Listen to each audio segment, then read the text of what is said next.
Yeah, it is.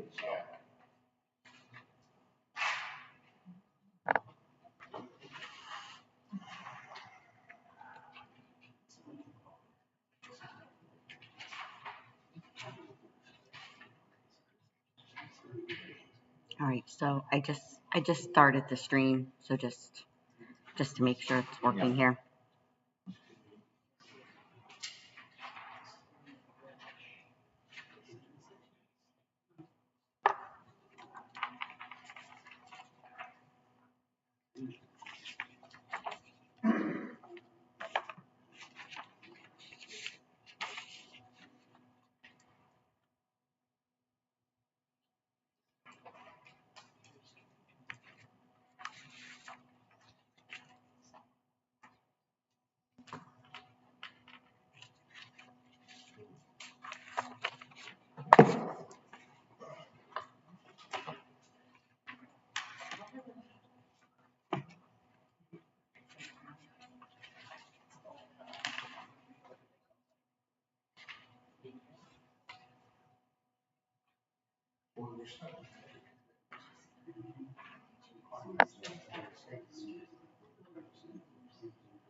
I'll go with that.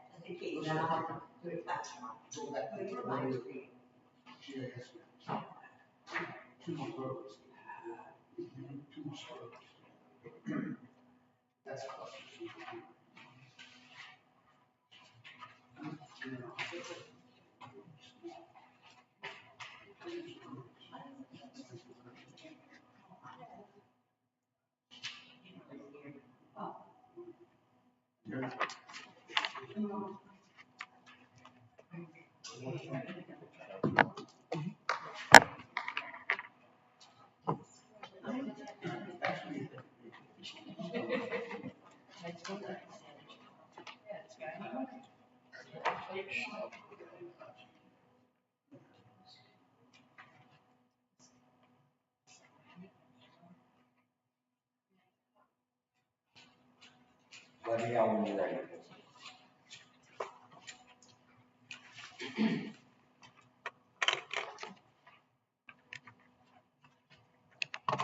Okay, we're ready.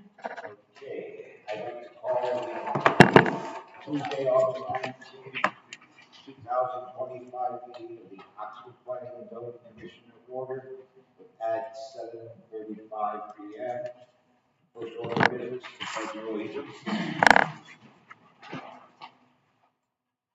I pledge allegiance to the flag of the United States of America and to the republic for which it stands, one nation, under God, indivisible, with liberty and justice for all. Aaron Wall, starting with Sarah. Aaron Wall, Pat Cottrell, Carl Bouchard, Diamond Rosa. Jessica Pennell. Kevin McSherry, Steve McCary. Yep, we have a forum. Okay. First item is the approval of minutes. I'll make a motion to approve the August 5th, 2025 special meeting minutes. Do I have a second?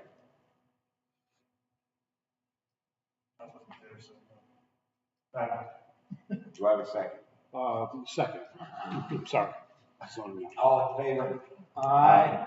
Opposed, abstaining, motion carried. No public hearing scheduled. Okay, are there any amendments to the agenda? Hearing none. Do we have any correspondence? None. Okay. Audience of citizens for items not listed on the agenda. Does anyone in the audience wish to speak on something that is not on the agenda? Please come up and identify yourself.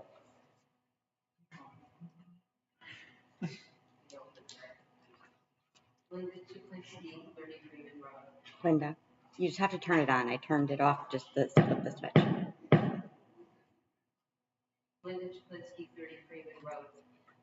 When you all approved that building configuration for Haynes at the last meeting, Haynes committed to 20% of the apartments to be affordable housing eligible. Okay, that's one of the stipulations. How is that going to be tracked? How are we going to know that that's been adhered to and followed in perpetuity? So as part of their plan, which they're gonna have to submit to us, is going to be how they're gonna address the affordability plan. And they're gonna have to address that to us and how procedurally they're gonna do that.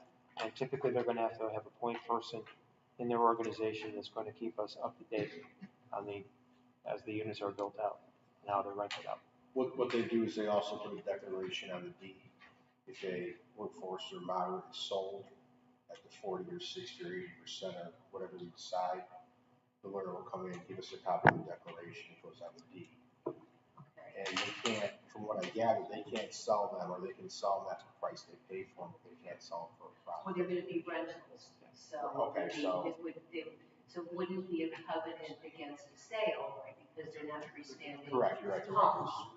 But The they approval, would have to be eligible for subsidies according to the HRDG rules. So just well, no, it's 8-30G doesn't apply in this situation. It's workforce, which is a whole different level. And they're going to accept funding for a portion of their project that's workforce related.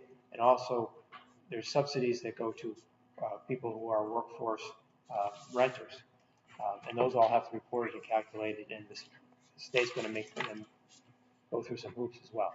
Okay, all right, so it may not be 830G in the way I understand 830G, but we still have units that are going to be eligible for subsidies to subsidize the rent payment of people needing to come into rent in that facility. Okay, and then who polices that? Well, the state does on one level, and on another level, we'll police it and look at it as it comes in an application form. I'm not sure who's going to be designated in town to do that. But Who the gatekeeper is? Okay, but something that will be monitoring. Okay. Mr. Chairman, I have an observation I'd like to make, and it's not directly related to an agenda item, but it does go back to the NVCOG presentation from last week. And so before I launch, I wanted to ask you if I have permission. If not, I understand. Your very last item is discussion with possible action. Comment? Okay. What do you think? So what was interesting to me is if we look at the cover sheet of that presentation, and based on the agenda, I understood that they were coming in to give a high-level overview and talk about PDDs, and that was the path they're going to walk down. But if you look at the cover page, it says land use discussions, zoning to encourage housing development, and the operative word being encouraging, to encourage housing development. So I just am bringing this up because I know that as a commission, we have an obligation to follow the rules of the road to comply with Connecticut statute, but we also know what the general sentiment is in town about overdevelopment. So just want to make sure that everyone takes that into account as you move forward with your discussions. I also found it interesting to look on the NVCOG site, and they have, I didn't know how many, I'm going to go working groups for lack of a better term, but how many different divisions they have within NVCOG. And it was interesting to me to learn that they have a transportation arm, I'll call it, that talks about long-term development of transportation corridors. So a point of curiosity for me, and I don't know if you know this or how we can find, or maybe we can find out, is, do they propose transportation with, looking at an area with the mindset of, oh, if we bring in these features or upgrade these features, people will come, right? So they do it forward-looking, thinking that it will bring development, or is it a reactionary path based on growth in the community where they will offer direction as to how to deal with it? At this point, we don't have any information in that detail. That was a presentation, if you will, that was a job interview, Yes, okay? and then she did get the description. I'm sorry, what? Never mind, that was good money. Okay. I'll listen to the tape. Okay, I just thought that was interesting. I didn't know they had a transportation arm, and I think it's interesting to know where that comes in. Oh, they have their fingers in your. Oh, yes, I was interested to find out how many solutions they try and solve for. All right, thank you. Thank you. Is there anyone else that wishes to make a comment on this topic or not?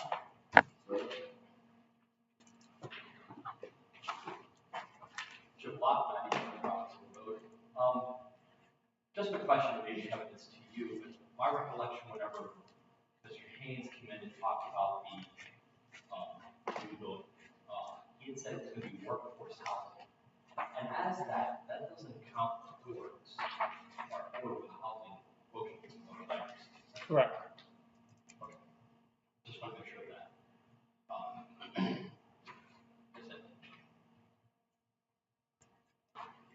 Anyone else? Anyone else wish to comment on this? Or any other item that's not needed? Okay. Moving forward. We have no old business. New business, Z-25-87, 35 Oxford Road, to schedule a public hearing. What date do we have there that meets the criteria? September 16th. Okay. Do I have a motion? I'll make a motion to schedule a public hearing for application Z-25-87 on September 16th 7:30. at 7:30. All in favor? Aye. Opposed? Abstaining? Motion carries. Mr. Chairman, Yes. so that's, the public hearing is going to be for the use only. Yes. We don't have a site plan application yet, right? We have nothing. Just for the special exception for the Yeah, we just veterinary set the public hospital? hearing, right? Because Okay. everything's online now, so, all I have is the application, his fees, and his Z number. He's coming in Thursday with all the plans for myself, fire, wetlands. Okay. Yeah, because if I'm not mistaken, that's an approved use. It's not an approved use. 67. It's a special exception for the Well, use. it's a special But exception. it's an approved use. Yeah, as a yes, special under, exception. as a special exception, yes. Yeah. Thank you.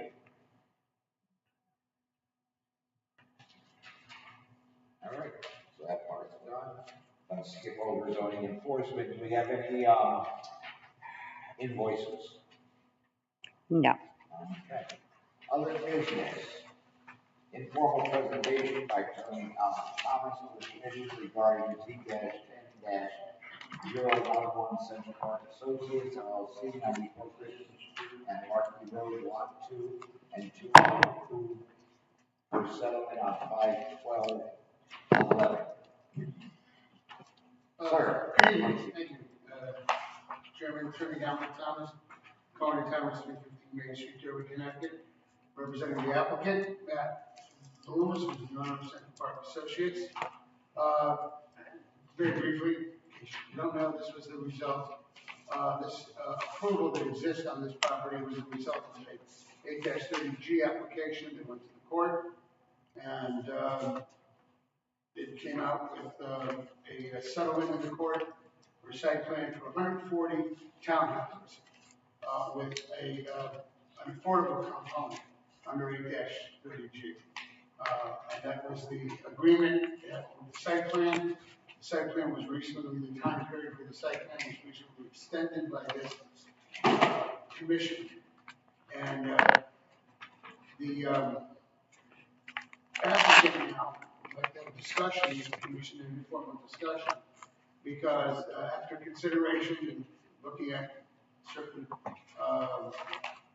concerns with the development of the property, we would like to propose a change to the development, shifting out of townhouse to a combined apartment walk-up type proposal that would actually reduce the units. Would actually reduce the units to 120 units. And I'll go into the detail on that.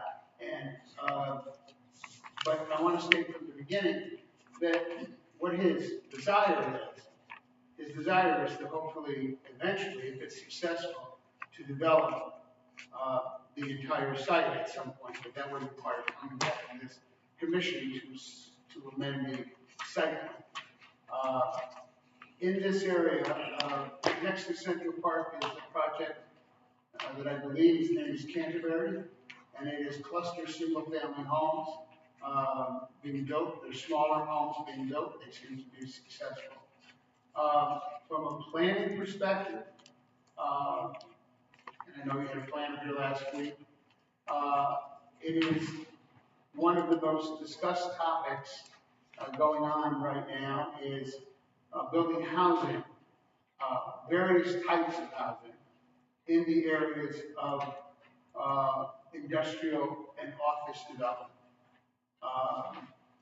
For example, just to give you an example, the CBIA, the Connecticut Business and Industry Association, has put out a substantial report about the need for this type of housing around the businesses so that they can attract people to come into their, whether it's corporate, industrial businesses at various levels. And they talk about it as from workforce up to higher technological or higher office people, higher stuff. So they want a broad range.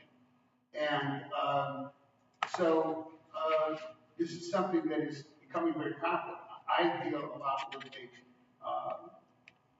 Chamber of Commerce, and in the Chamber of Commerce there are groups, one of which I listened to make a presentation called the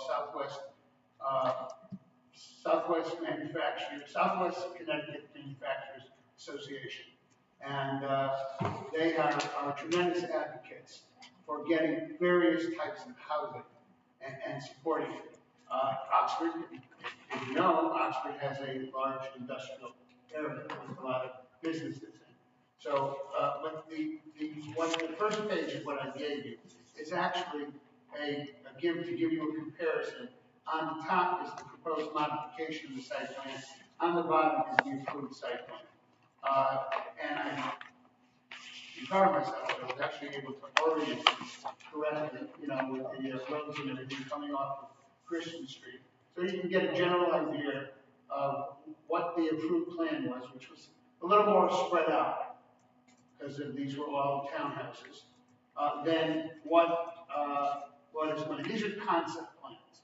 So the idea is to get through is to change from the townhouse proposal to a more alternative type of housing proposal. And the next page they give you is actually the entire site, which is bisected by power lines.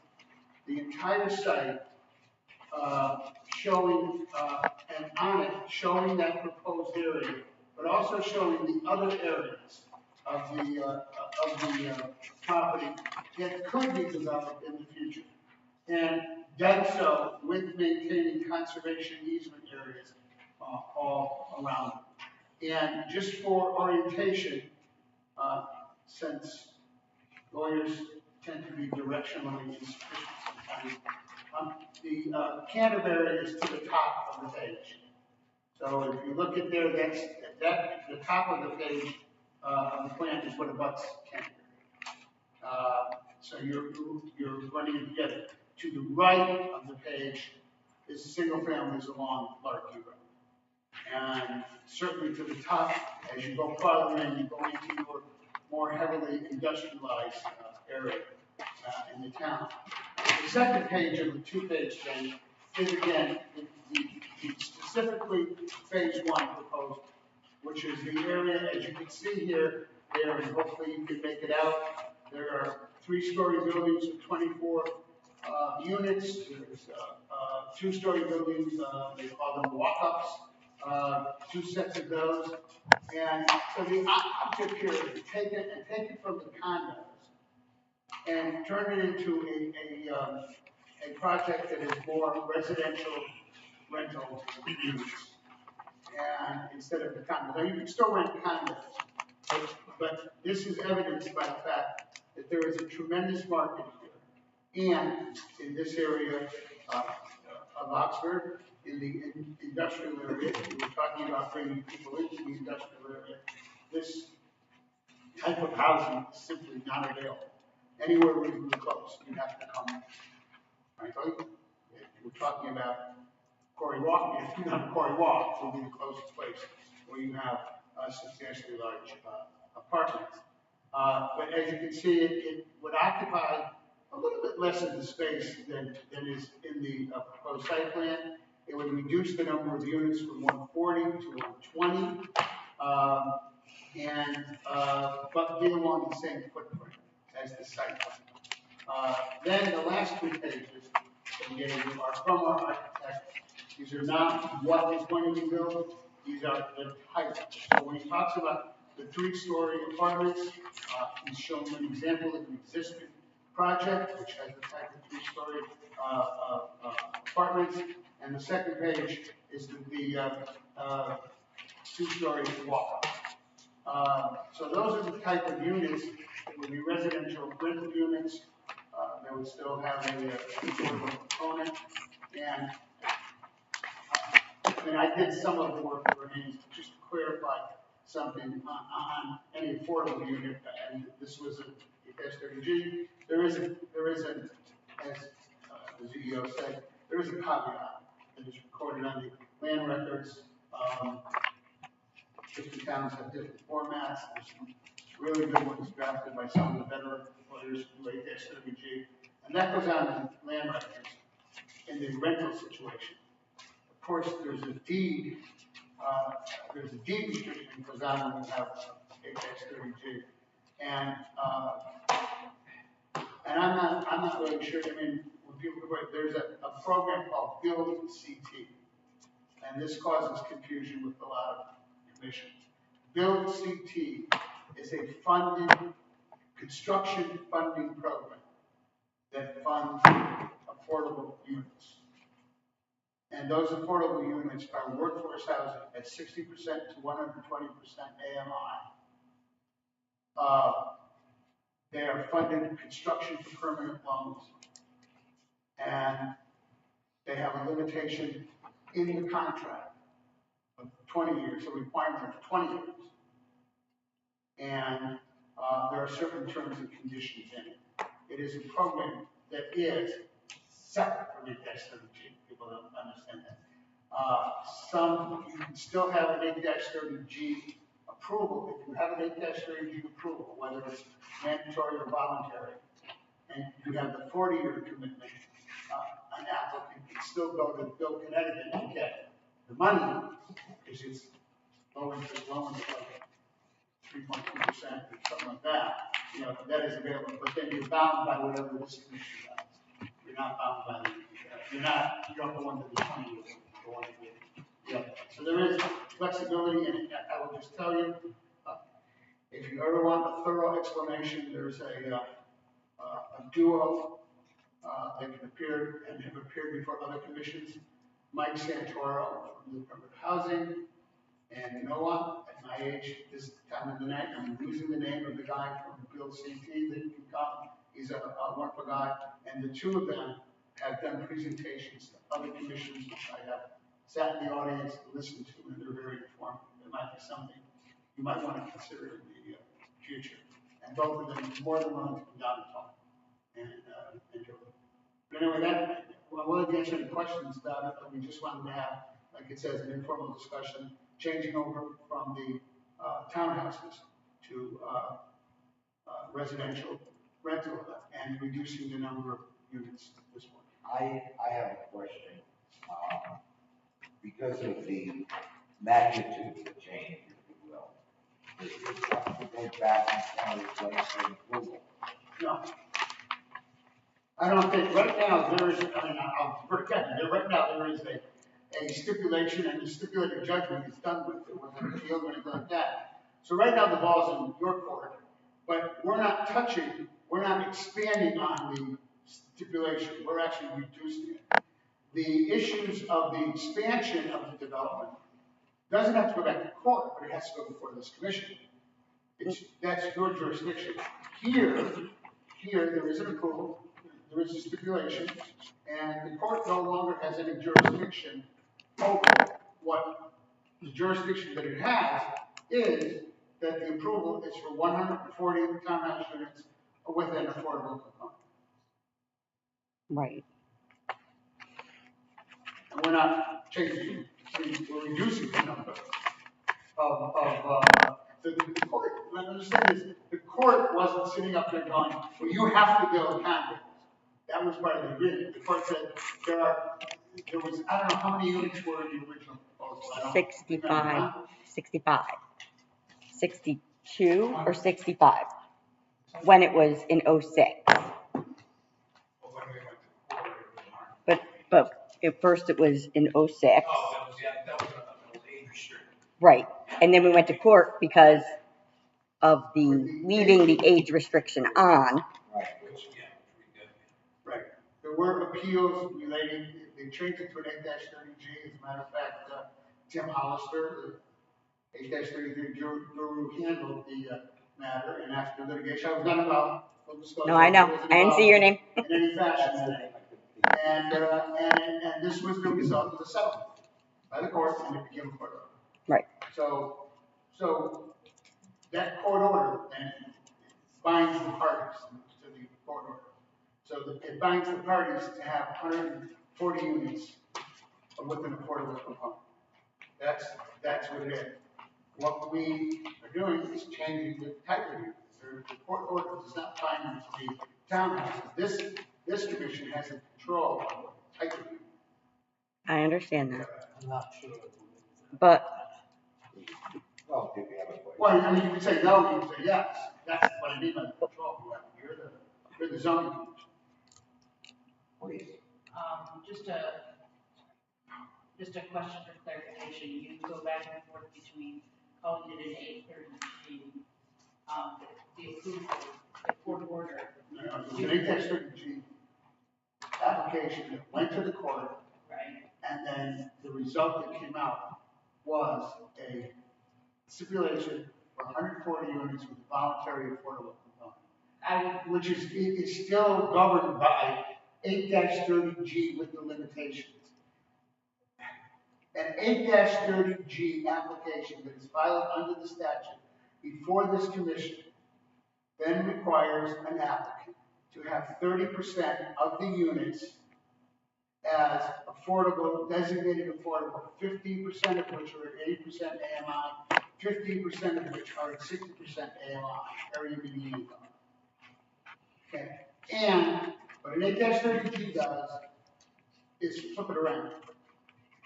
I'm standing over there as the applicant, you're over here as the commission, and the burden is on you then to prove that there is a, if you want to deny it, to prove that there is a number one, a reason to deny it that would overcome any need for affordable housing, and number two, the reason to deny it is based on substantial evidence of a danger to health, safety, and welfare. Other than that, you can't do it. But the burden is on you as opposed to saying to somebody like me, well, the burden is on you to prove that you want. It flips the burden. So that's a pure 8-30G. Other people, other developers come in and they have before you. They come in and they say, this happens all the time. I want to do 100 apartments and I'll do a voluntary affordable. We're in another community. They're actually converting my clients are converting a 96-room hotel, extended stay hotel into 96 apartments with a voluntary, affordable, component, limit, with a 40-year restriction at 80% AMI for 18% of the units, which is in accordance with their affordable housing plan. So that is, you're still getting affordable units, you're still getting at 80% AMI, none of them are at 60% AMI, and they still would be managed and done in accordance with the requirements of 8-32. My question was actually, when you talk about the current proposal, Yeah. you refer to it as an affordable component. I'm wondering if you could be more specific than that. That would be helpful. I believe 20%. It's 20%. 20%. 20% at 80% AMI. And the court order did not say anything specific as to what the affordable component needed to be. No, it's 20%. It said 20% at 80% AMI. That was part of the, I'm sorry, I should have made it clear. That is, the part of the stipulation is 140 units, with 20% of the units at 80% AMI, under 8-30G. I believe we still have that available in the file if anybody wants. I do. But it also says in the conditions, the 140 units shall be situated and configured on the site as, that's a condition. As what? That's a condition of the, so my question is, Mr. Chairman, we changed it in 2006, and I like Matt, and he wants to go back and get tan wherever he's living right now, I know. But we did it in 2006. We extended it, we did this, we did that, it was already went to court. What is the big, and you know that we're gonna have to have a public hearing. Yes. So what is the big deal about updating a Z number and getting some updated drawings that, I mean, I have the only drawing on the land records is from 2006. I have nothing from 2010, nothing, no affordability plan. I mean, I just feel like if, as you said, it's such a hot topic right now, I think the town should take a serious look at this as a good thing and make sure that there are no glitches. I mean, it's been going on since 2006, and yeah, it's 830G. I mean, it's already approved by the court. If you want to fix it up and make it nicer, what the heck is a new application and some new drawings? Do you know what I mean? Rather than dragging it out and Kevin's going to add the conditions from the last approval to this approval. And then you have things like Corey Walk, where we have 20 approvals and one. We would have to file, because we would have to file, and then the site would have a set of plans, a statement of use, an explanation of the type of unit. Understand this, when courts approve it, they're not approving, I mean, many situations when they approve these settlements, they'll approve a set of plans that has a 1,500 square foot condo. That doesn't mean you can't build a 1,300 square foot condo. I mean, so that's, here what we're talking about is there is an approval for a residential development that has an affordable component of 20%. With 140 units. Right. And the client wants to reduce the density and change the type to do it. So that is the zoning component of it. And you would come in before this commission. You would come in with a site plan modification and say, I would like, the applicant say, I would like, this is what I would like to change the type of unit from the townhouses to these units that we're proposing. We would like to reduce the number of units the way we're doing it, because it's less impact on the site, and we would like to, and of course we have to keep the 20% component. So 20% of the units we build would be 8-30G covenanted at 80% AMI. So we're complying with the terms and conditions of it. Mr. Chairman. Yes. But you're not. because you're supposed to build 140 units. Now, are you gonna come back? I mean, I saw on one sheet that something said 312 units. Okay, there is a concept plan, we're not coming in with a concept plan. There was a concept plan at one point that would have developed the whole site, which would have had 312 units. That would require approvals by this commission. Oh, I Okay, understand, I know. On a whole different level, that's why we're not in with that. Okay. We are in with just on the area that was chosen for development of for the 140 units. So the court, we approved it, you guys took us to court, or we went to court, we defended ourselves, we lost, and we agreed to 140 units of 830G, which apparently which is in need right now. We need more affordable units, but you want us to take the approval that we had to go defend and now reduce the number of units. Yeah, on the same basic footprint of where the development was. Yeah. I mean, if you interpret As long as it's clear. it your way, we would be in violation if we built the condos, but only built, and you can't force someone to build something that they don't want to, but if we have the right to build up to 140 units, under that thing. That's not, you have to build 140 units. We could build 130 units. So there was nowhere in that application that said how many units were going to be built and how many were going to be affordable? No.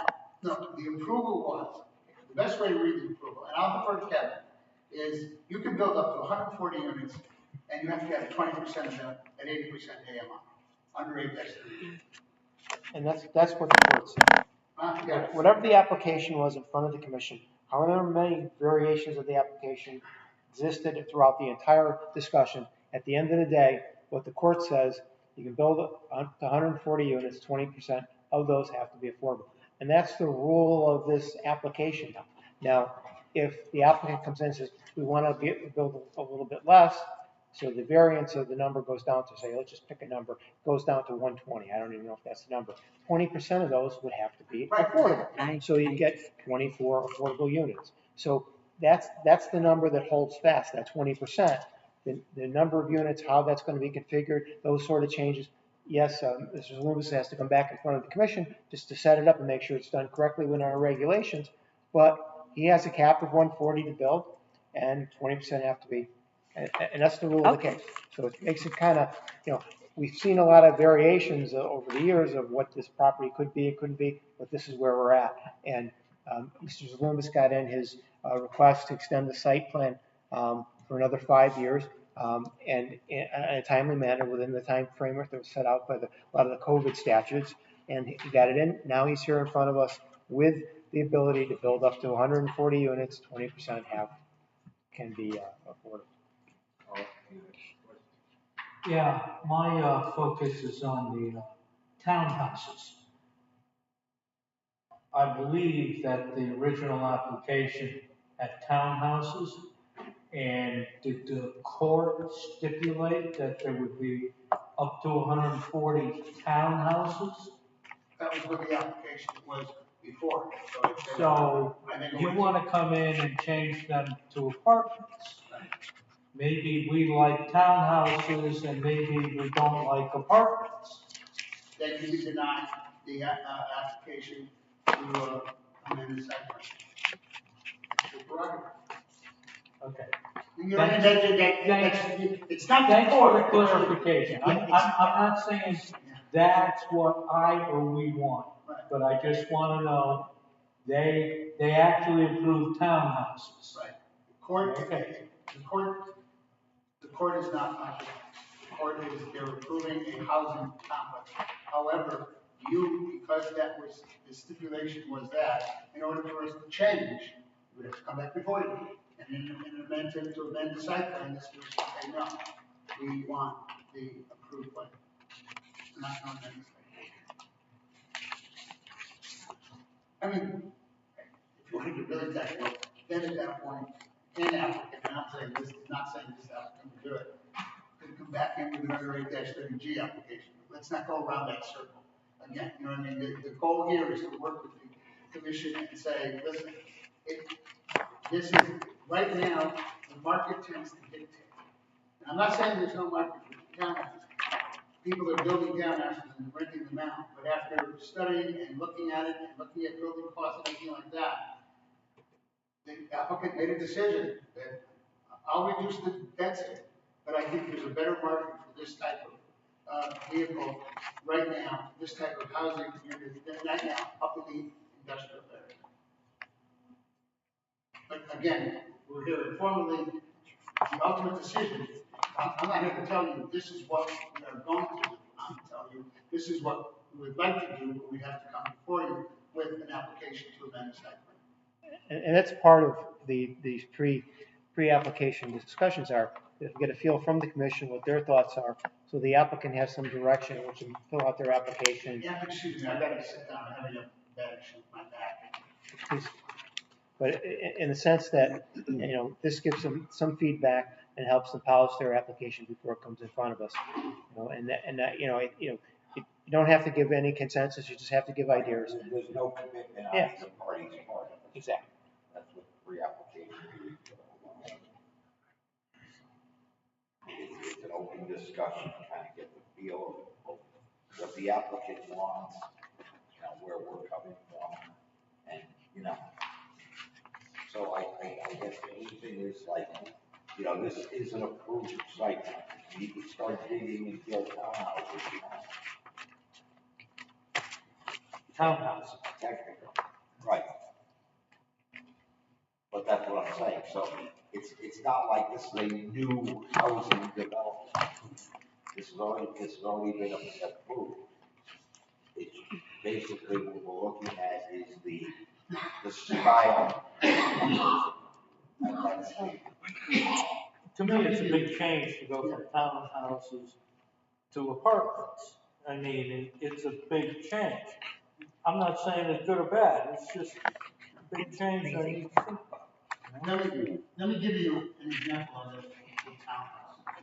Right now, for example, one of the popular things that's being done, if somebody is building either townhouses for rent or even townhouses for condominiums, the effort is to be made to work, because these were, what, two-floor townhouses. The effort is being made to develop what they call ranch-style condos. That's the term, ranch-style. And it is what it is to create the one floor maybe with a loft or something like that, because people don't want it, whether, even with kids, little kids, they would prefer to have first floor bedrooms. Remember, these were mostly going to be, they were going to be two bedrooms. And that's what we're looking at here. So the market tends to dictate a lot of times the type of unit. And that's what happens. In this case, as Jessica pointed out, this application, when it first began, will have its 20th birthday next year, okay? But I think the decision of the court was in, I believe, 2010, 2011, something like that.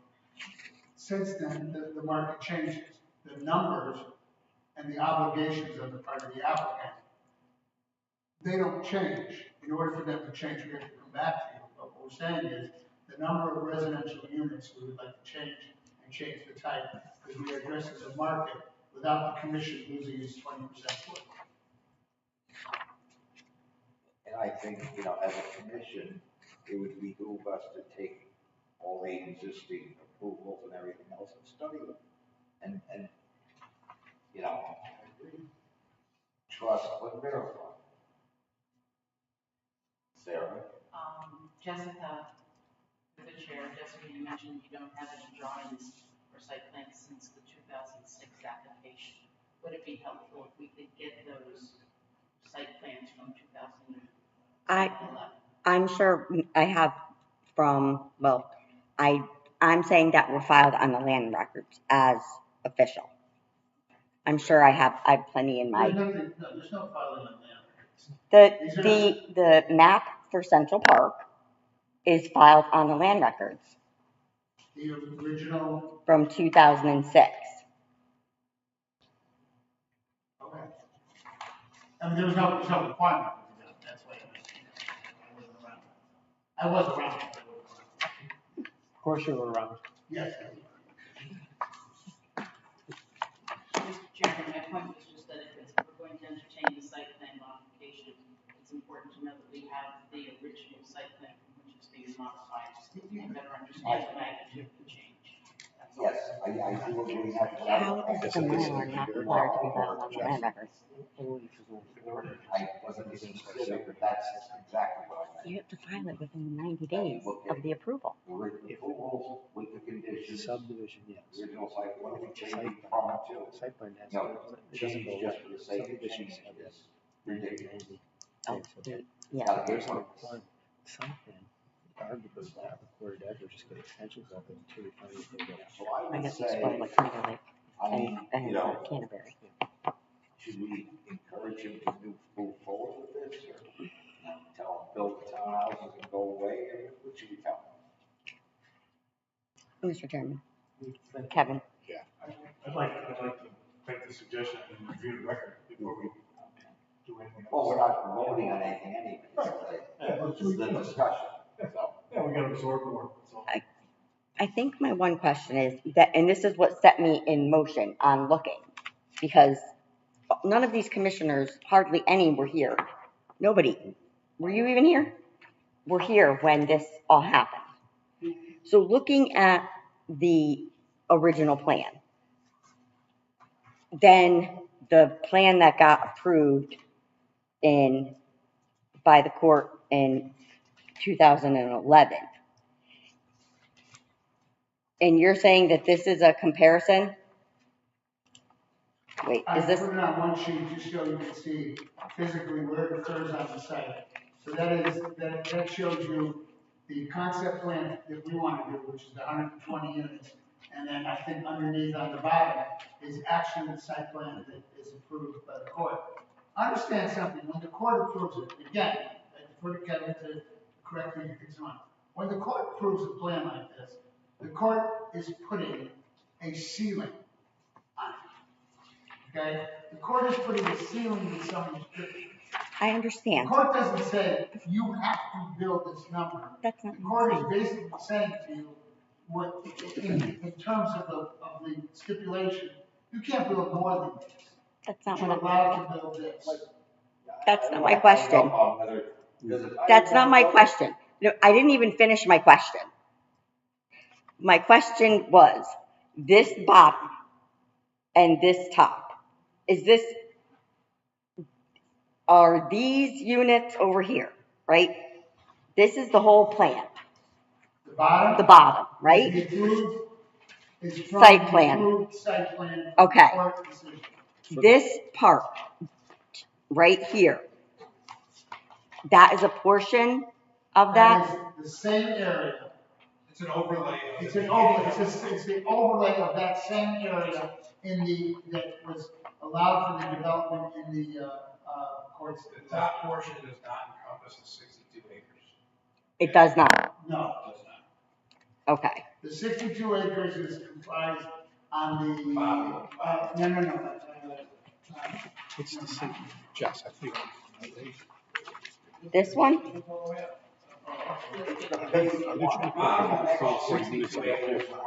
It's just 120. The bottom That's what I'm wondering. So, just ask them straight up. That's what I'm trying to get at, but I can't tell with these maps.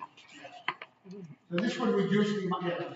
So I have a question regarding the approved site plan for 144 townhouses versus phase one of your proposed for phase one for 120? Yeah, I answer what you're asking. The engineer, architect, when he did it, he was working on a plan for the whole, that would show phases, if he wanted to do it.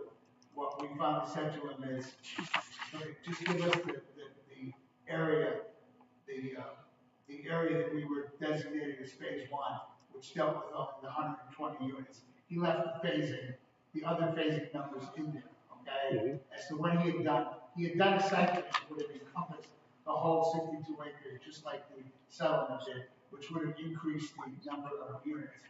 Anything like that has to come back to you. Okay, anything so, like that. so, All we want to do right now is So we can- just amend the approval indicated in court to go from 140 to the. so your approved site plan calls out for 144 units, where your phase one alone for your proposed is 120. Yes or no? I wish I could go up there and wipe out the word phase one out right now. But it's, That is what this is not an application. No, but your words a few moments ago said 120 at phase one. At some point, I made it very clear, at some point, if this were successful, the developer would like to come back to you for approval. Not a demand. You would have to approve it. At some point, Okay. 120 are built, everything, and now what? It's all very good, and maybe the commission at that point, and everybody says, you know what? We should have more of these. There's a demand for it. And then he'll come back and say, look, the phase two here, the phase three here. And he pointed out something on the first page, and this is why it says, JD after my name, not 2D. Okay. On the first page, apparently, the approved site plan that was done, it's labeled overall drainage plan.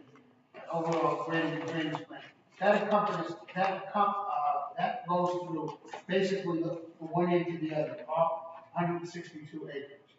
Okay? 62 acres, I'm sorry. All 62 acres, it encompasses it. If you look at the top one, that our proposal, and if you could see where the road breaks off. That is the road that was approved. You see the road going back down? mm-hmm. You see how, so actually ours, the top part is not to scale to the bottom part. The top part is a little larger. So in effect, the approval encompassed a good portion of the 62 acres. The approval. That's my point. Yeah.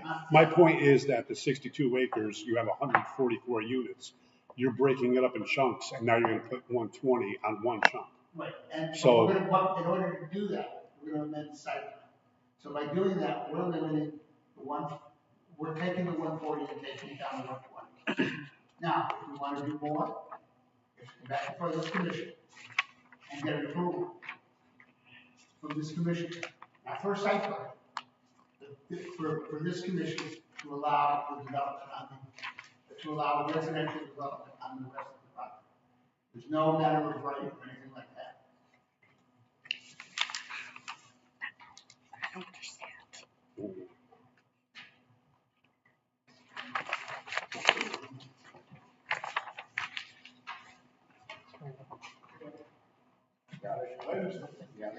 I got it.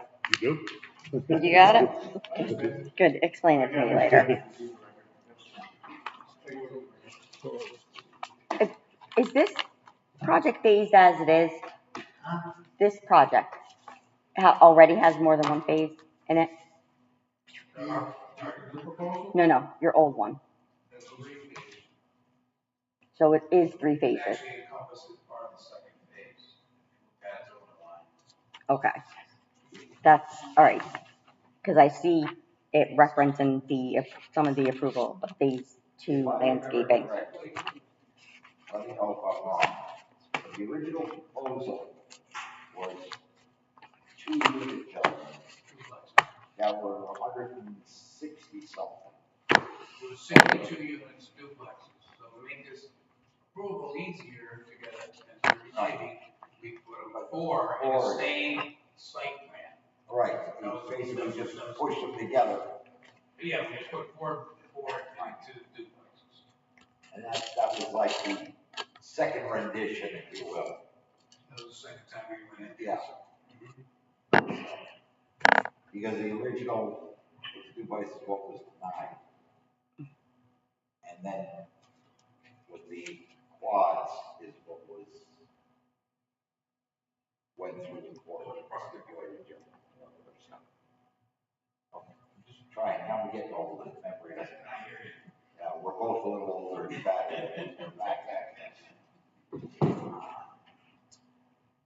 Anything else on this, other than we want to think about it? let's find out what the court stipulation was in total. Let's look at it. I will be honest, this record is not the best record I've ever seen in my life. No, I'm talking about the previous record. That they're asking about the previous approvals, Yeah. but that's what they were asking about. One of my points is what happened before the court settlement really isn't terribly important. We need Oh, I to see what look you're at saying. the court settlement. Right, and that's what I'm saying is not, Yeah. not the best. You know, you would only look at what's before the court settlement if there was stuff you didn't understand in Right. the court settlement. Jessica, they must have filed something, if the attorney went to court and filed it at the court, I believe he filed it at the town. I'm 90% sure Matt, his name was, came in here and did that, so you must have a copy. Fran was our attorney, and in trying to get a few things together to refresh my memory, I saw that I emailed him quite a bit and he did not respond. I'll see if I can get a copy of the court decision. I think. I mean, I'm gonna go back and look. I think I have a copy. You might have a copy of it. Yeah, we have a copy of the court. I mean, I feel like mine is not like really official. You would have It's got a like, copy and a copy of that, because I'm 90% sure he came in here and did that. Right. There is a copy of the still. It exists. Kevin, you have it? I have it, because I have it. wrote the opinion on it. Yeah. I'm looking through my stuff, I found my letter, but I can't find anything backing up right now. okay. Okay? Any more discussion? And just one point that I would agree with. When the stipulation is done, it is a judgment of the court. It requires, in most instances, no recording on land records and everything, because it is enforced as a judgment of the court. So for example, if after the judgment were entered, and the developer went before this commission to get, or went before the town to get his building permits approved, and the town said no, it would be enforced against the town by contempt citation in the court. And vice versa, if the developer did something that violated it, the town could enforce it by contempt citation. So it is a judgment of the court. It's not a handshake agreement. So I have one other question, I'm sorry. This is just for then the approval would have no bearing on how the property is taxed through anything that would have been filed on, like, once it was approved by the commission, like, there was nothing put on the land records because apparently that's not, it's not necessary. The site plan isn't required to be filed. I'm not talking about just a site plan, I'm just talking about, like, the approval, anything. Approval doesn't change the character of the land from being raw land until something goes forward by the developer trying to improve the land. And then there's things that the assessor can then look at. But until something moves it forward from a raw piece of land to a site plan being recorded and evidence of certain things happening, it's still just raw land.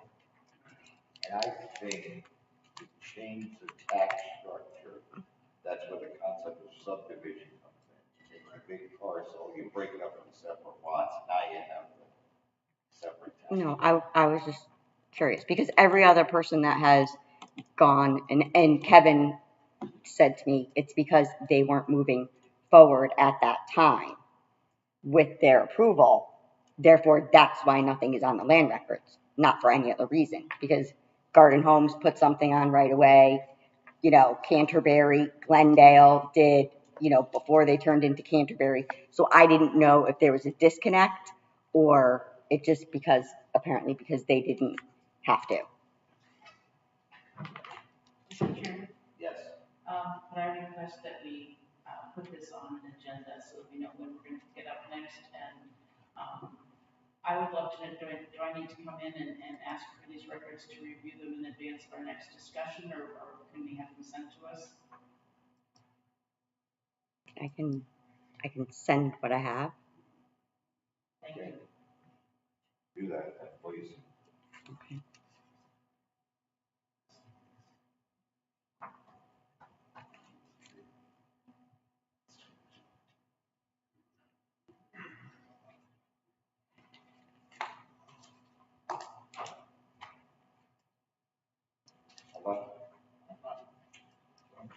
Thank you, Don.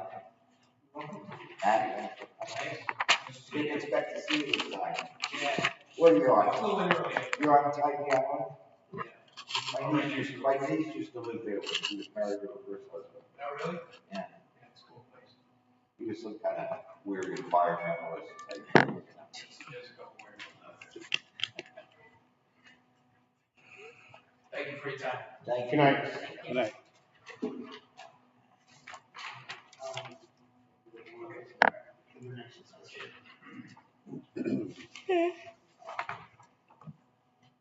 Next thing is the, discussion with possible action on the presentation by Savannah that we had. Anybody want to start that off?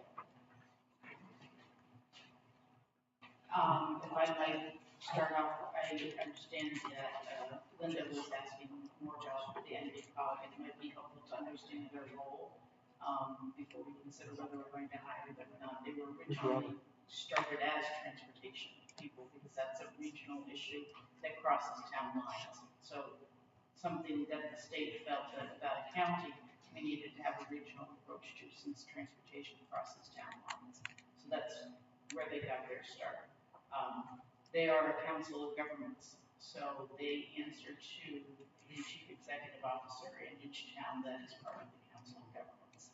And if we can keep that in mind as we make our decisions as to how we want to proceed, I think that's just an important thing to keep in mind, that not only does our structure here require that changes be looked at by the town and public hearing held, but NBCOG's actions are dictated in part by the chief executive officers of each of the participating towns.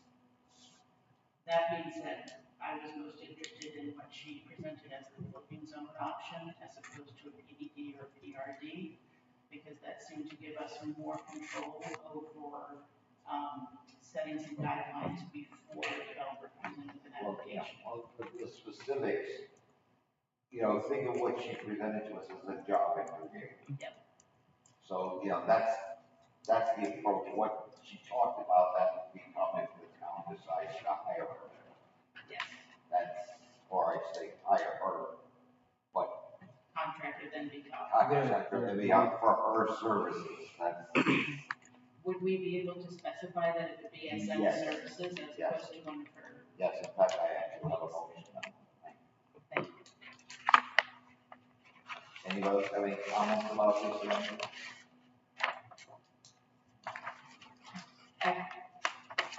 Have we entertained other options? Have we put an ad out to the Why? CTAPA? Why? Just to know what our other options were. Typically, if you're going to bid for services, you get more than one. When we hire a contractor, we don't just take our first person who comes in and gives us their bid. Why do you want strict this out? Why do you want to postpone it? I'm not looking to postpone it. I'm asking if we have looked at other options. We looked at the resumes of other planners, and basically with the new ethics rules for the AMA, or no, APA, excuse me, they're all the same. They're all the same. Nobody said anything different. So you have looked at other options? I've looked at the resumes of other companies, and, they've also, the prices are a whole lot more than going to the company as well. That I understand to be true, yes. Yeah, we already pay for some of these services, so it's only the add-ons that we're charged. Thank you. I just wanted to know whether we had considered other options. Thank you. I'm glad to know that other options were looked at. I spent a number of hours checking different plans or planning companies, and I found no one that stood out as being distinctively different than any of the others. Again, I think that has to do with their new, ethics rules and stuff, so they're all locked. Thank you. Which, for good or bad, I mean, that's, and we've worked with Todd on other projects, and it seems to have worked out pretty well. He's gonna make a motion. Anyone else have any commentary? That's not good. Obviously,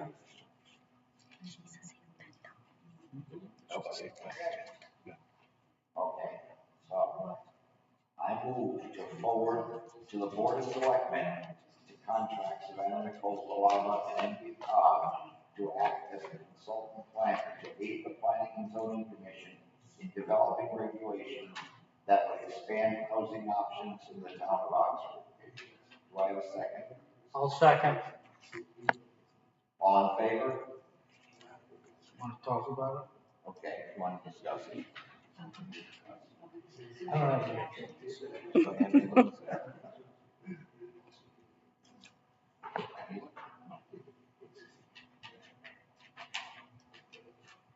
So let's go to a vote. All in favor?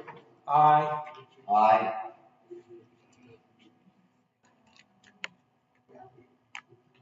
All opposed?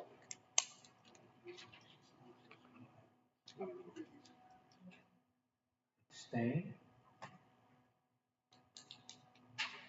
Okay. So that brings us back to rediscuss. What's the problem?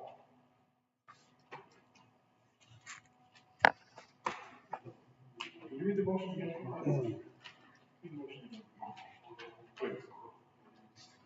I move to forward to the Board of Selectmen to contract Savannah Nicole Valava and NP Cog to act as a consulting planner to aid the Planning and Zoning Commission in developing regulations that would expand housing options in the town of Oxford. I have something to say. So if I'm not mistaken, they have never written anything for any town thus far for housing and VCAT. Have they ever come up with a plan for any other town? Here's the reservation, and I think it's the housing word. Mhm. And I honestly, when I look at our regulations, somebody asked me this question. I don't see that our regulations, I think I wrote it on Facebook or something, I don't know where I wrote it. But they don't need, like, yes, they need to be updated, but the main part is getting the plan where we want to see what. It's all a big picture. Do you understand what I'm saying? That's why I was very specific. Right. I wasn't saying contract them to rewrite our entire regulation. I'm saying I think the word housing is maybe making people uncomfortable. Whether, because it's like, maybe certain people have reservations, like it's this huge commitment that now you're saying you're gonna make housing if you hire this planner. Okay, how about this? Planning and Zoning in developing regulations that would,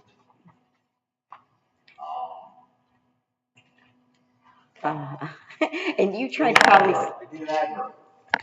Come on, Sarah. That would allow for Assist. diversification. That was what? Assist, allow? Well, the way you wrote it, you wanted to hire her as a consultant. Well, yeah. Which is- That will still be the same, right? Or Do you want your- she'll be contracted Mr. services. Chairman, if I may, do you want your PDD regulation solely to deal completely with housing issues? Or do you want to be able to deal with industrial and commercial issues in a PDD format? So to limit it to a specific housing regulation is counterintuitive to me a little bit. I know that's what we've been talking about, but the PDDs in various communities do different things. I agree, Kevin, you hit the mark. But we're not even talking about, I disagree with Dominic. I don't want to build housing in our industrial zone. That, in my mind, is counterproductive. And then the commission could vote and say, no, or our PDD could say it can't be built in that zone for Right. housing. The PDDs could be used for So what development words of commercial okay. areas. She's gonna assist us in developing our PDDs? No, because we don't know if it's gonna be a PDD. Yeah. It might be an overlay zone, it might be a change in our subdivision regulation. I think the word housing is about as best descriptive word you're gonna get for what she's gonna be working on. But what, I mean, see, she isn't gonna be working on transportation. well, no, no. Economic development. Let's think for a second. If you think it's, if I may, one of the things that Pat and I've talked about over there is a section of Route 67. It'd be a nice spot for an overlay zone, because there's a bunch of small little properties there that if that can convert it together, those parcels together, could be used as a small commercial zone that can be developed in a good configuration. I think you know where I'm talking about that. You're talking about answers now. But I'm talking about it, but you have to, when you're adopting a regulation, you have to realize where could you end up being with it. If you adopt a regulation saying, just these are what we want to do, what could happen? What could be flushed out? I guess when I look at a regulation, I want to see what at the end of the day can be developed with it, and what's the purpose of that. And sometimes there's going to be stuff that comes in that you're not going to want to approve, no matter what it is, no matter where it is. And so I think when you start weighing it out, maybe an overlay zone is the right way to go. Maybe, but I don't think you want to be specifically trapped into a word about the specific use being housing only, or Housing is a very general term. You know, it covers, apartment complexes, it covers single unit houses, covers mansions. I mean, and that's what we're talking about, housing, I agree. I don't disagree. But I'm just saying that we shouldn't limit our flexibility at any point. What I'm saying. You can always polish it. You can always polish it. You got a more general term than housing? Go ahead, Jessica. Okay, so this is the other thing that I feel like that we need to do is bring them up to date. Why don't you do something more general and say, to assist us in bringing our Oxford zoning regulations up to date with like the legislation, like we have to do that, or something where it's Here's my thing. because once you do Okay. something, it can affect something else.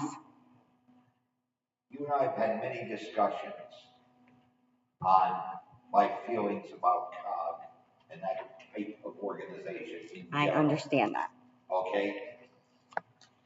I was being specific because as a consultant, right? I don't want them running around deciding that they're gonna rewrite our freaking industrial regulations or, I want her to focus specifically on housing. That's the issue at hand. I don't need someone at this point to start sticking their fingers into every aspect of our zoning regulations. We need help with housing. That's what we need help with. Well, this person's gonna take our direction. Yeah, I mean, you're gonna have to sign a contract with specifics. So Sarah, yes. Just something to start workshopping if you choose, to create or modify existing zoning regulations with increased flexibility to better meet the residential needs of Oxford. If you swap out housing to residential, it gives you a little more flexibility, but it still limits your scope of work. And Expand the residential opportunities in the town of Oxford. residential. More than word opportunities, housing options in the town. You could say to create more diverse housing options in the Now, town. I don't use the word diverse either. Oh, okay. I was very specific in my selection of words here. Okay, that's why I switched it to meeting the needs of Yeah, Oxford. again, needs, diversity, all that sort of thing. I'd rather not have an emotion in an emotion that I make. My understanding is that the word needs is based on data that we have, not based on emotions, but the data that we show an aging population that will no longer be able to maintain. It's how a lot of this data is interpreted. Let's be realistic. Okay. Just an option to use flexibility and the word residential in the place of housing. And residential options in the town of Oxford. The Planning and Zoning Commission developing regulations that would expand residential options in the town of Oxford. That work? That works for me. I'm okay with it. Anyone else? I don't want to go through it again, because it's not a 2-2 vote. No, I agree. If you hire someone based on that, and you're getting into it, and you decide you want to expand it, you can expand it. You can expand your topics. Because that's to the point I was trying to make, and I didn't make it perfectly well, and I understand Carl's And point. again, this is a recommendation to the Board of Selectmen. They can do whatever they want. Exactly. They can say no. They can say say yes. no, they can say a different charge. What you were saying something, Kevin, what were you saying? You didn't make something clear?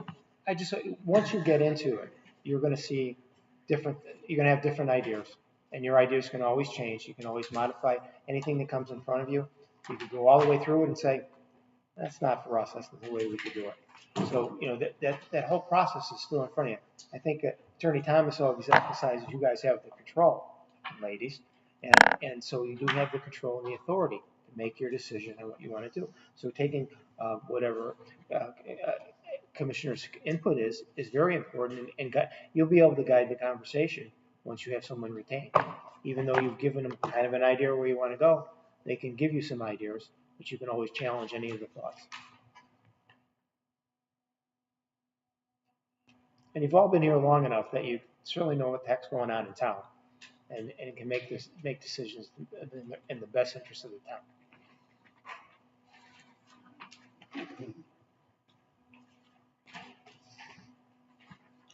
Say something, guys. Nothing's coming to my mind right now. Dan, say something. So you substituted residential for housing, basically.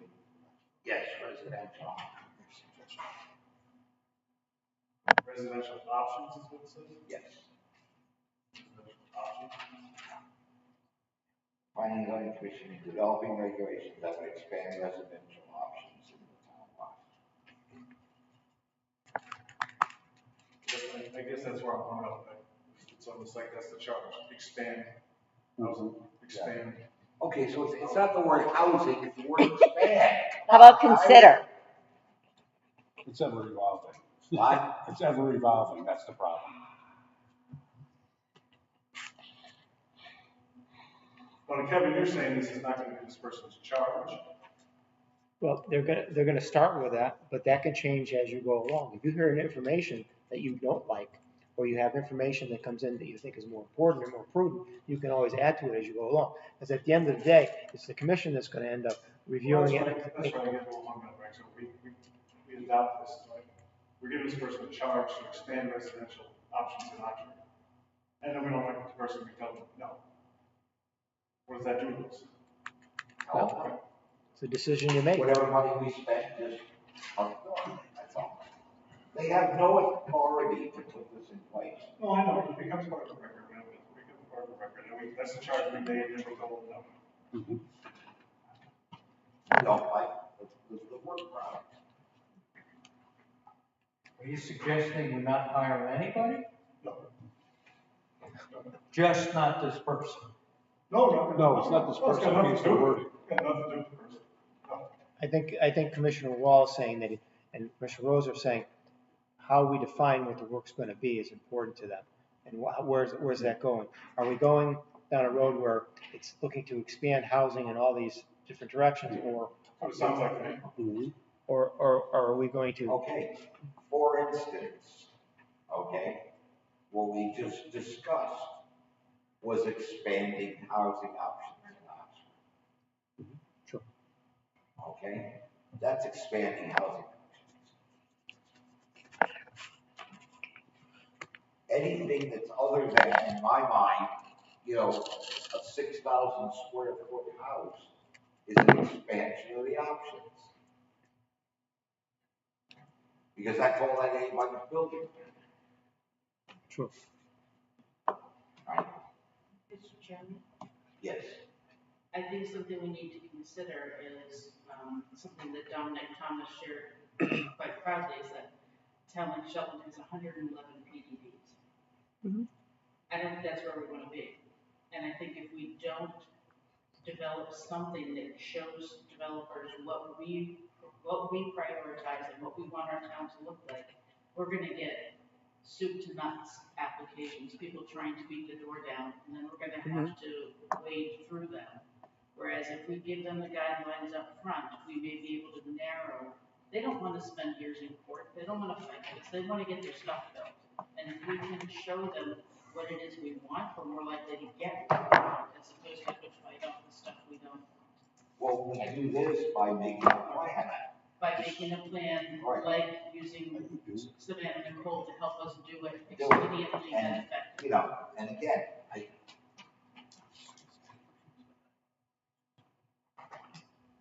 I thought I took what was a pretty open-minded attitude by asking for us to move forward with someone to help us write expanding housing options.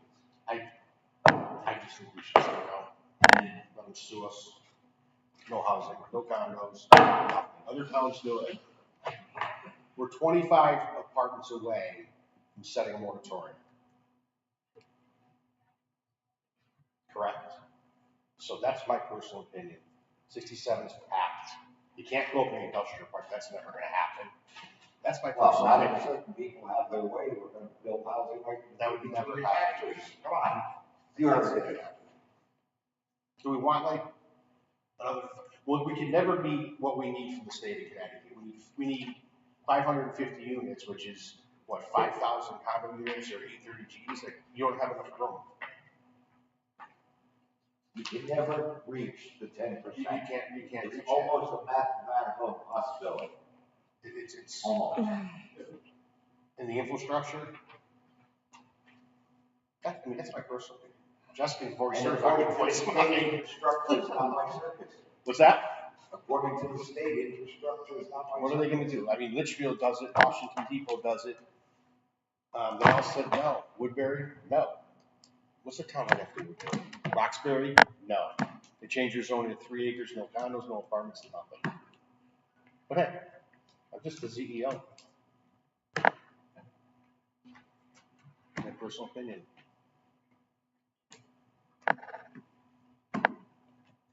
I would hate to wait until after the election to get somebody in place.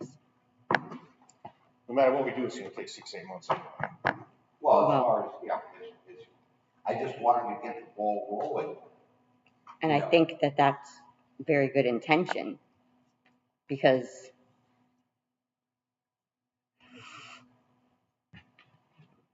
currently, we worked with her before. I'm staffed. Right, she's working with her. She's already done a lot of research and understanding the town. And this is why I thought it would be a good idea. But again, I guess right now, nothing I can come up with is going to satisfy anybody, so WTF. I have some stuff to discuss, so do you want to do this now or at the next meeting? What's that? Just the stuff on Donovan Road. I can, just want to, are you guys done talking? let me just do this one last thing then, so I could get out of the way. Then everybody wants to go home. So September, So funny. September 2nd meeting, after Labor Day, early voting. We cannot use this room. So we have to discuss what we're going to do about that. And then October 21st meeting, cannot use this room. So I'd like to figure out what the commission wants to do. Yeah, downstairs. Okay, you're going to bring everything down there? You want Okay. it downstairs in the basement? There's a table. In fact, it's the table we used to use here. And you can bring your tripod, phone to record it, and you're good to go. All right, I'll have to make sure there's no other meetings down there as of yet. But in that case, maybe we can go over into the gym in the annex. I know. I think we need to have these meetings. We can't keep canceling meetings. I don't think that I think that we could have a meeting, if we can't have it on the 2nd, but we can have it on the 16th, then we can have another meeting on the 23rd. You're saying Or I'm saying, make it a special meeting rather than move everything, you know? We can get in here when the room is clear and do 2 special meetings in place of the 2 regular meetings, fine. That's what I would rather do, but that's because I have to walk from there. I mean, I already sit on this side of the table. With enough notice, because some of us are booking our calendars pretty tight as we go out. So if you let us know when they are, I'm great for that. So what do we want to do? What's the dates? What dates you came up with? I don't have any saying you want dates. us to cancel the September 2nd meeting? I do. And then reschedule it for, Well, the meeting after that, September 16th. is regular Right. meeting. right, so then we can do something the week of the Couldn't 22nd. meet the 9th, that can't happen. No, we can't do the 9th. Can't do the ninth. Let's just say That's the 16th primary. And then on the 23rd. Or if that's a tentative day, I can check. September 9th. Is the That's primary. the day of the primary. Right. It's what? That's the day of the primary. But that'll be up at the school. But no, they'll be here as well. Yeah, you can't. Any other way they're gonna screw things up? Do we have anything pressing for September 2nd? I don't know. I don't have enough. I just had, Steve, I'm hesitant to cancel meetings towards the end of the year. you're Okay. hesitant to cancel? so anything from the What about 16th meeting? to the You know what? 21st of Find the 2 dates October. we can have meetings and schedule a special meetings and just notify everybody. Make the notifications. That's all. Find 2 dates. Find 2 dates. Okay, but let's cancel the 2 regular meetings then. So that is on notice, or September 2nd. Which other? October what? The September 2nd meeting. We want to cancel that one, right? Okay, that one.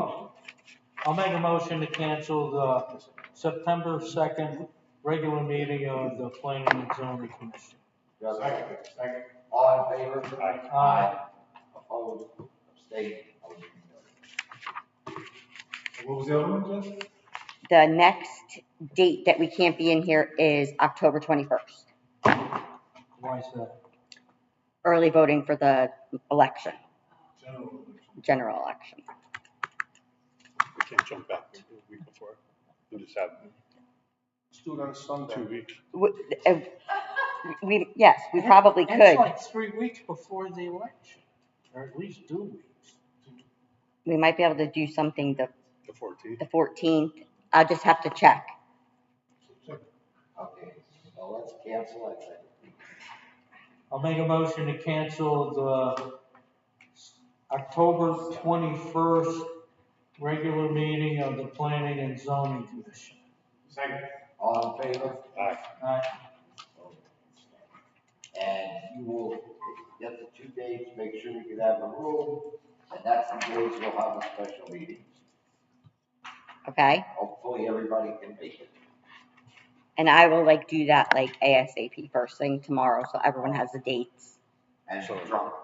The 14th, and then what was Yeah. it? Diamond said the 14th. Can everybody do the 14th? September? September 14th? No, October. October, yeah. Maybe 2. would be 2 consecutive weeks, right?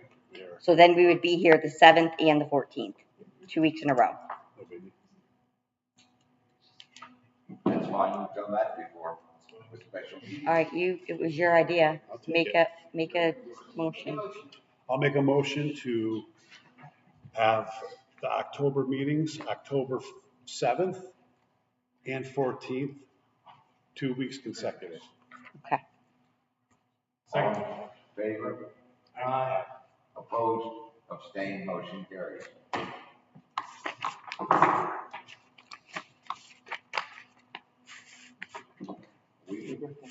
Are we all done? See you 10 minutes, I think that's what it is. I hope it's not me. So this is 80 Donovan Road. I got 2 CCs just up there, Mike Burke has 2. Do you already have this? So we share. No, he didn't give me a So copy. here's some He photos. doesn't like to give me stuff. Sorry, man. So I have, so what I got is these guys are over there, no permits for anything. These guys are over there, no permits for anything. They have to occupy 50,000 square feet with their cutting cars on trucks, car parts, sales coming in and out. A lot of the trucks, tractor trailers have the DOT stickers off them. They bulldoze the wetland, they're just probably a complete mess. So they were Kevin and their lawyer, before we had the approval here, put a affidavit on the land records. And then I put another affidavit that no one voided his. So he's a little upset, but I don't care because he knows what he's talking about. And I do. And it also expired in August 2012. So there's a whole file around this here. You guys can go through later at home if you want to read it, but I want to get them off the property. There's no floor. They're sleeping on the floor. There's no running water. There's no sewer. They have a porta potty. There's a huge language barrier between me and them. So when I go out, I have Sandra, who's Portuguese, translating, from my phone to them. So I talked to the lawyer, and he's under the impression that, well, this was approved in 2007 as a special exception for the land records, which he's wrong because they never completed. There's no bylaw files and nothing on the land records. So the special exception was given for 5 years. If he came in, he would have got an extension for another 5 years. He never did. So Kulikowski came here, and we gave him a seal for the building. If you guys remember, just for the foundation, the plantings, that was it. And we told him, I gave him a letter that you have to come in for the new use. New owners, I gave them a letter to come in for the new use. They never did. They just leave all their stuff in there from Danbury because they got kicked off the property. So the property's a mess. I've never seen it like it. The building officials went out there. They're out there using torches, cotton painting. There's no fire protection. No cops have been out there twice. So I'm just gonna have Kevin write a letter to vacate. As OSHA, I call OSHA, I call ICE, I call legal immigration, everybody but yeah, I call ICE, yeah, no, they can't be legals, yeah, I call them. But you can't get through, so I email them too. That and 2 other spots in Oxford, which I don't spots. So they're trashing the place. While I'm there, they're bringing in like tractor trailers and trucks, which I have photos of cars like from Jersey. And you go there, and then that night they're chopping. Chop shop.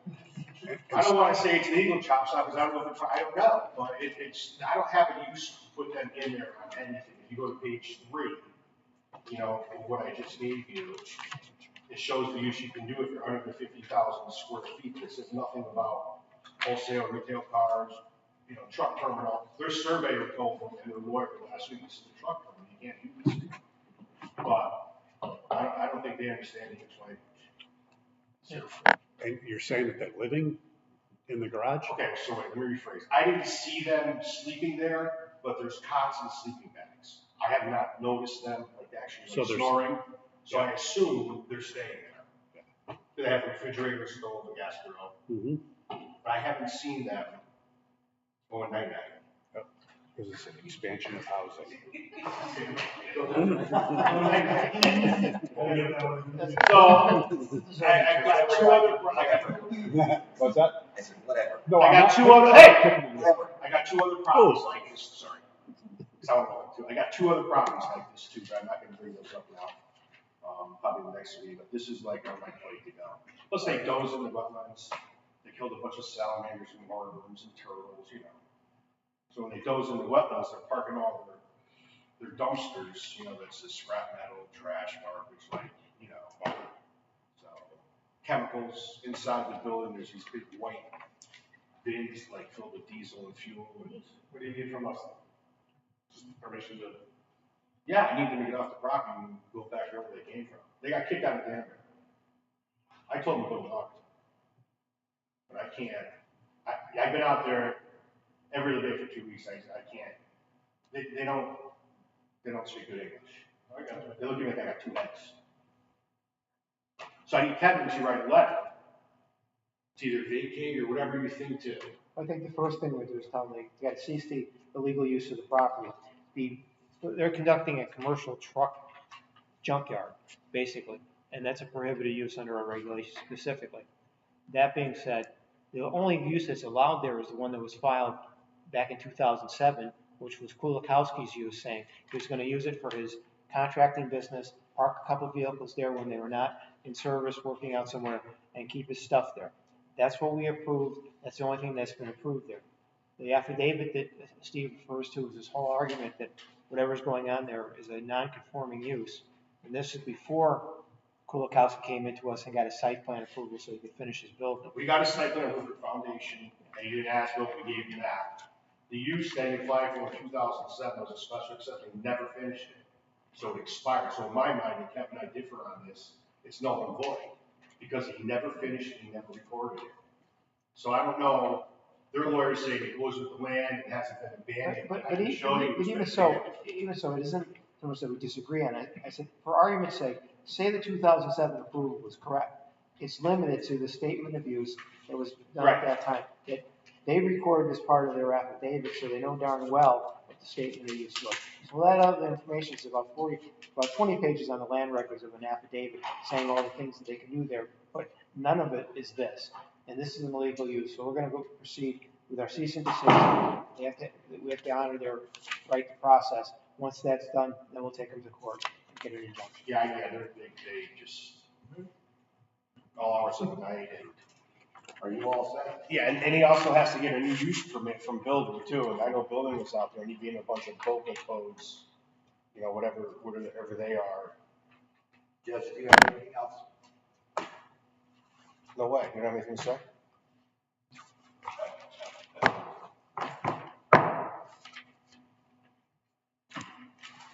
Oh, do you guys want to continue the veterinarian clinic because we don't have a site plan? Because I told Jess I have no site plan, I have just an application, like twice on it, but she brought up the fact we don't have one. So do you want to wait until we get the site plan to do it? Because Mr. Chairman. everything's online? Mr. Chairman, I was just making the statement that they were two separate applications and that site plan doesn't need anything specific to be on the agenda. You sat here, you shook your head, no, and you said, Steve, we have a All I site was plan. And I saying- said, no, Jess, we don't need that. So, anyway, I'm done. Stuck in the middle. we gotta strike As it long out. as we have everything we need by a public hearing, I don't Care. I knew, care. Mr. Chairman, I knew that you knew that there was a site plan coming. I just wanted to just make it clear that obviously there was a site plan coming with the Well, special next week, I exception. told you twice today. Good night, all. Good night, Steve. You better adjourn the Is meeting. Sarah coming back? 5. I'm gonna blow 5. I'm gonna blow 5. 4. No, I want to want anything you wanted to add before you. Oh my God. Okay.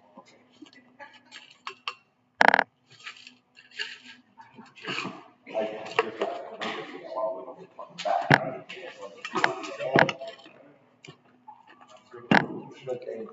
What? That roll, Sarah, is over already. I don't appreciate being talked to that way by Anyway, Mr. McCary. by anyone. Yes, by anyone. Yeah, that was rude. Noted.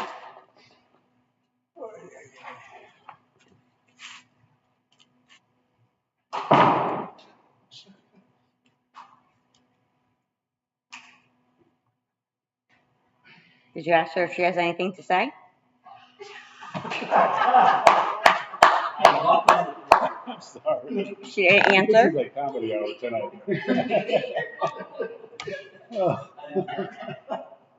She's your wife.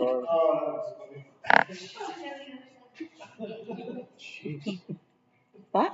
You know, guys, it's not even been 2 hours. What would you guys have done when we used to have meetings that ran until midnight? I remember. You remember I those, remember right? those public hearings, 11, 12 o'clock. Oh, Lord. And that was if they decided to shut them down because quote unquote it was the next day. They used to use that excuse. Oh, it's the next day, so the day you talk. Yeah, we can't keep talking the next day. Wonder about that one. I think Vinny. I think that was Vinny. That came out with that. Vinny Vizza? Yeah.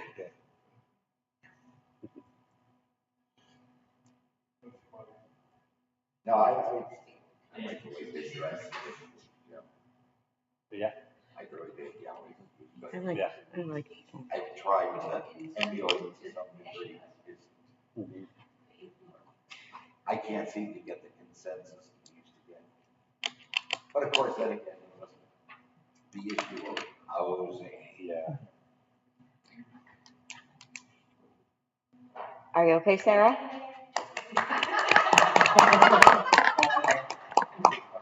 I just waited before we adjourned to make sure you didn't have any comments or whatever. You're so kind, no comments whatsoever.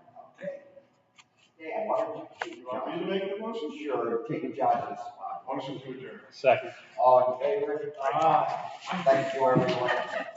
Thank you very much. Okay. Good night. Good night, guys. Good night. Thank you. Stop. Good night, Jess. Good night. Stop in the